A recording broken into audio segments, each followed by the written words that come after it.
Look, largely we're quite positive about the support package that's on offer, and we appreciate the state government getting this information to businesses as quickly as possible.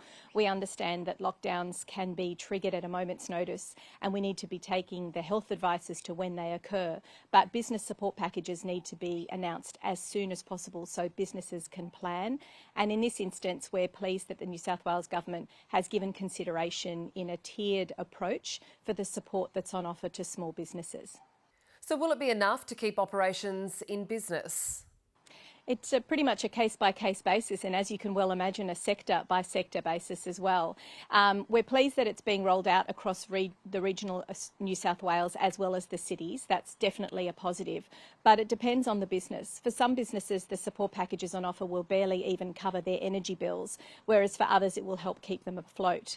So that's why we appreciate the tiered approach, because those who have been significantly hit by things like the school holiday closures, the inability to trade, or simply just being placed into lockdown as a result of the requirements by the government, it's great to see that they're looking at it as a business-by-business approach and then looking at what their losses have been in order to offer the support packages. Well, we've seen other regions go into snap lockdowns across the country in the last 24 hours, as well as changes to the borders. How is this impacting business more broadly across the country?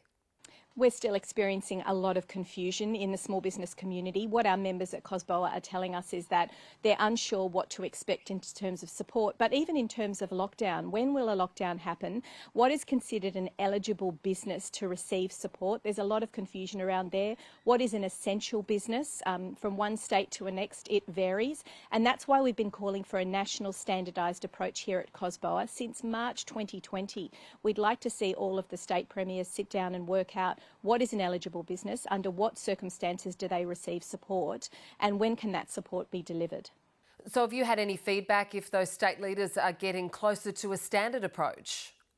Different consultation processes happen between states. We're really pleased that some of the states do consult with organised bodies like ourselves in terms of talking to small businesses directly, speaking to those professional associations and checking in with small businesses through roundtables, etc.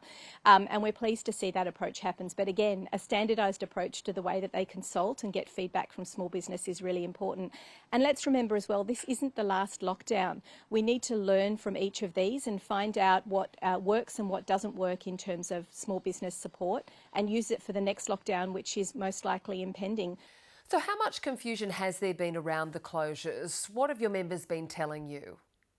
Well, for example, between one lockdown to the next, we've got a situation in the Northern Territory where the Newsagents Association is not entirely sure whether or not their members are considered an essential service, an essential business. And if we had that approach in a national standardised approach to know what is considered an essential business between one area and the next, that would really, really help. So finally, Alexi, what is the impact of these lockdowns on the long-term viability of business?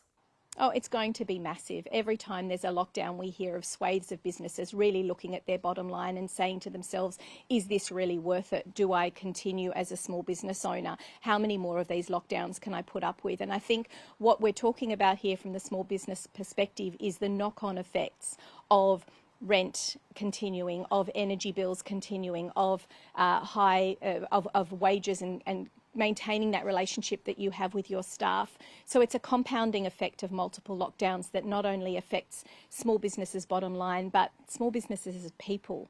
Alexi Boyd, thank you for your time. Thanks for speaking to COSBOA.